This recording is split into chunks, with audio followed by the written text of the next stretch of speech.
Hi friends, Aira's രുചിക്കൂട്ടിൻ്റെ പുതിയ വീഡിയോയിലേക്ക് സ്വാഗതം. ഇന്ന് ഞാൻ ഉണ്ടാക്കാൻ പോകുന്നത് മത്തി മുളകിട്ടതാണ്. അതിനായിട്ട് നമ്മൾ ഒരു ചീനച്ചട്ടി ഒന്ന് ചൂടായി വന്നതിന് ശേഷം അതിലേക്ക് കുരുമുളക് ആഡ് ചെയ്ത് കൊടുക്കുക. എന്നിട്ട് അതിലേക്ക് നമ്മൾ 1.5 table spoon Kashmiri chilli powder add ചെയ്ത് കൊടുക്കുക. അതുപോലെ തന്നെ 1 ടേബിൾ സ്പൂൺ മുളക് പൊടി, നമ്മൾ സാധാരണ എരിവുള്ള മുളക് പൊടി ആഡ് ചെയ്ത് കൊടുക്കുക. ഇനി അതിലേക്ക് 3/4 ടേബിൾ സ്പൂൺ മല്ലിപ്പൊടി ആഡ് ചെയ്ത് കൊടുക്കുന്നുണ്ട്. പിന്നെ അതുപോലെ ഒരു 1/4 ടീസ്പൂൺ മഞ്ഞൾപ്പൊടിയും ആഡ് ചെയ്ത് കൊടുക്കുക.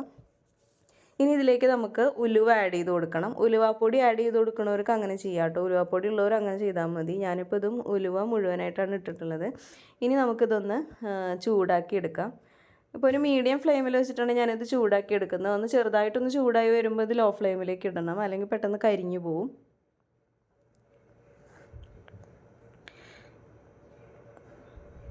ഇപ്പോൾ ഇത് നന്നായി ഒന്ന് ചൂടായി വരുന്നുണ്ട്. ഞാനിപ്പോൾ ഇതിലേക്ക് ഇതൊന്ന് ലോ ഫ്ലെയിമിലേക്ക് മാറ്റാൻ പോവാണ്.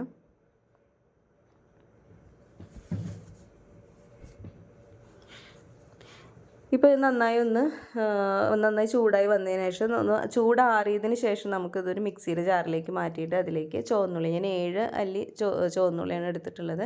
പിന്നെ അതുപോലെ അതിലേക്ക് പുളി ആഡ് ചെയ്ത് കൊടുക്കുക. പുളി നമ്മൾ എടുക്കുന്ന മസാലയ്ക്ക് അനുസരിച്ചിട്ടാണ് കേട്ടോ ആഡ് ചെയ്ത് കൊടുക്കുന്നത്. നിങ്ങളുടെ ഒരു അളവിനനുസരിച്ചിട്ട് എടുത്താൽ മതി പുളി. ഇത് നമുക്ക് നന്നായിട്ടൊന്ന് വെണ്ണ പോലെ അരച്ചെടുക്കണം.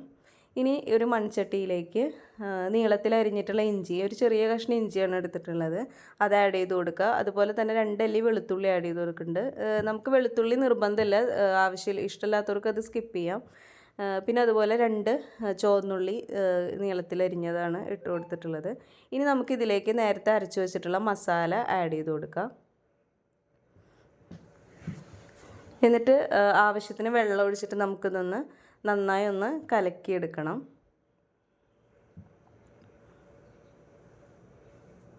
നമ്മൾ കൈ വെച്ചിട്ട് നന്നായി ഇതൊന്ന് കലക്കിയെടുക്കാം. ഇനി ഇതിലേക്ക് നമുക്ക് ആവശ്യത്തിനുള്ള കറിവേപ്പില ആഡ് ചെയ്ത് കൊടുക്കുക. അതുപോലെ തന്നെ തക്കാളി, ഞാനൊരു ചെറിയ തക്കാളിയുടെ പകുതിയാണ് ആഡ് ചെയ്തിട്ടുള്ളൂ, കാരണം നമ്മളിതിൽ പുളി അരച്ച് ചേർത്തിട്ടുണ്ട്. അപ്പോൾ അതുകൊണ്ട് ഞാൻ ഒരു ചെറിയ തക്കാളിയുടെ പകുതിയാണ് ഇതിൽ ആഡ് ചെയ്ത് കൊടുക്കുന്നത്. എന്നിട്ട് ഇത് നമുക്ക് നന്നായിട്ടൊന്ന് തിളപ്പിച്ചെടുക്കാം. ചെറുതായിട്ടൊന്ന് തിളച്ച് വരുമ്പോഴേക്കും നമുക്കിതിലേക്ക് ഉപ്പ് ആഡ് ചെയ്ത് കൊടുക്കാം. ഇപ്പോൾ നന്നായി ഒന്ന് തിളച്ച് വന്നിട്ടുണ്ട്. നമുക്കിതിലേക്ക് മത്തി ആഡ് ചെയ്ത് കൊടുക്കാം. ഇനി ഇതിൻ്റെ മുകളിലേക്ക് നമുക്കൊന്ന് തിളച്ച് വരുന്ന സമയത്ത് പച്ച വെളിച്ചെണ്ണ ഒഴിക്കുന്നവരുണ്ട്. അങ്ങനെ ഒഴിക്കണമെങ്കിൽ ഒഴിക്കുക. ഞാനിപ്പോൾ അതൊന്നും ചെയ്യണില്ല. കണ്ടോ, നല്ല ടേസ്റ്റിലുള്ളൊരു മത്തി മുളകിട്ടത് റെഡി ആയിട്ടുണ്ട്. അപ്പോൾ എല്ലാവരും ഇതൊന്ന് ട്രൈ ചെയ്ത് നോക്കുക. വീഡിയോ ഇഷ്ടപ്പെടുകയാണെങ്കിൽ ലൈക്ക് ചെയ്യുക, ഷെയർ ചെയ്യുക, സപ്പോർട്ട് ചെയ്യാൻ മറക്കരുത്. അടുത്ത വീഡിയോ ആയിട്ട് കാണാം. താങ്ക്